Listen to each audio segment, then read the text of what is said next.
Bismillahirrahmanirrahim. Assalamualaikum warahmatullahi wabarakatuh. Baik anak-anakku sekalian, sekarang kita masuk ke pertemuan ke-16, yaitu masih pada teks eksposisi. Yang akan kita bahas pada pertemuan kali ini yaitu masih pada KD33, khususnya pada indikator 332, yaitu membedakan fakta dan opini dalam teks eksposisi. Nah, sekarang untuk mempelajari materi ini kita harus pahami dulu terkait dengan konsep fakta dan opini. Di sini fakta saya tuliskan sebagai suatu hal atau peristiwa yang benar-benar terjadi atau absolut. Absolut ini artinya mutlak, ya. Ciri-ciri absolut itu biasanya ada data kuantitatif. Data kuantitatif itu seperti angka-angka, nama negara, nama tempat, nama waktu. Nah, itu biasanya ciri absolut.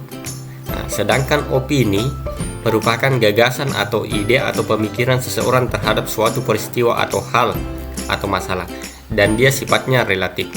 Relatif artinya bisa berubah. Kalau absolut itu tidak bisa berubah. Relatif itu bisa berubah. Nah, di sini ada contoh sederhana yang saya sajikan.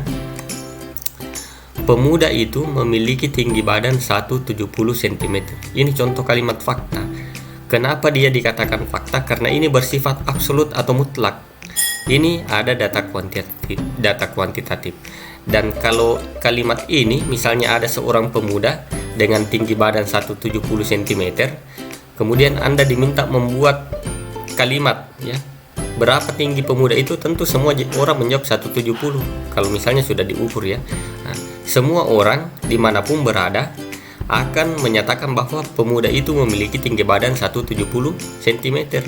Nah, tetapi kalau kalimat opininya misalnya begini, pemuda itu memiliki tinggi badan ideal.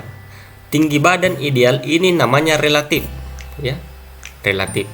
Jadi mungkin Anda katakan betul, memang ideal karena tinggi badannya 170 cm. Nah, tapi itu relatif. Kenapa saya katakan relatif? Kalau di Indonesia, ya mungkin pendapat kita bahwa sudah ideal itu tinggi badannya 170 cm. Sekarang coba pernyataan ini kita bawa ke Amerika misalnya, atau di luar negeri atau di Eropa yang tinggi badan orang di sana rata-rata 190, 180. Maka tentu ini pernyataan berubah, ya. Mungkin di sana orang mengatakan pemuda itu tinggi badannya tidak ideal, itu pendek, ya. Nah, karena kondisinya di sana 170 itu belum ideal. Maka kalimat ini disebut kalimat opini karena relatif bisa berubah tergantung kondisi. Nah, tapi kalau ini pemuda ini Anda bawa ke Indonesia tinggi badannya 170, Anda bawa ke Amerika tetap tinggi badannya 170, berarti ini tidak akan berubah. Makanya disebut absolut, sedangkan ini disebut relatif. Jadi jangan Anda katakan bahwa opini itu sesuatu yang tidak benar, itu keliru. Opini itu adalah argumen atau pendapat terkait dengan fakta, ya. Terkait dengan fakta. Jadi opini itu benar, tapi di dalamnya mengandung unsur argumen, unsur pendapat. Jadi di sini argumennya adalah ideal. Ideal itu sesuatu yang relatif, tergantung. Kalau di Indonesia ideal tingginya, kalau di Eropa mungkin belum ideal, tapi kalau ini kan absolut. Begitu cara membedakannya fakta dan opini, ya. Jadi opini itu argumen. Apakah argumen itu benar ataukah tidak benar, yang jelas mengandung unsur argumen, dia adalah opini. Sementara fakta itu absolut atau mutlak. Oke, ini contoh kalimat fakta yang ada di buku. Nah, ini jelas Kementerian HAM mencatat 158.000 narapidana dan tahanan di Indonesia. 51.899 diantaranya terkait kasus narkoba. Ini kan data kuantitatif, ya. Ini mutlak, ini pasti, ini tidak mungkin Kemenkumham mengeluarkan pernyataan dengan data ini kalau itu tidak benar, pasti tepat ini, ya. Maka ada data kuantitatif, itulah dia disebut fakta. Sementara contoh kalimat opini yang ada di buku, sebagai generasi muda, calon penerus perjuangan bangsa, sudah seharusnya kita menyiapkan diri menjadi generasi yang berkualitas. Unsur argumennya yang mana? Ini pada kata seharusnya kita menjadi generasi yang berkualitas. Ini kan pendapat dan memang harus kita lakukan. Jadi argumen ini pendapat yang harus kita lakukan.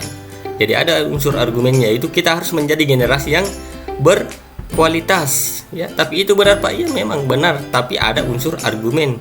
menjadi generasi berkualitas adalah sebuah argumen. Karena bisa saja ada argumen lain, bisa saja menjadi generasi yang tidak berkualitas itu kan bisa saja itu juga sebuah argumen.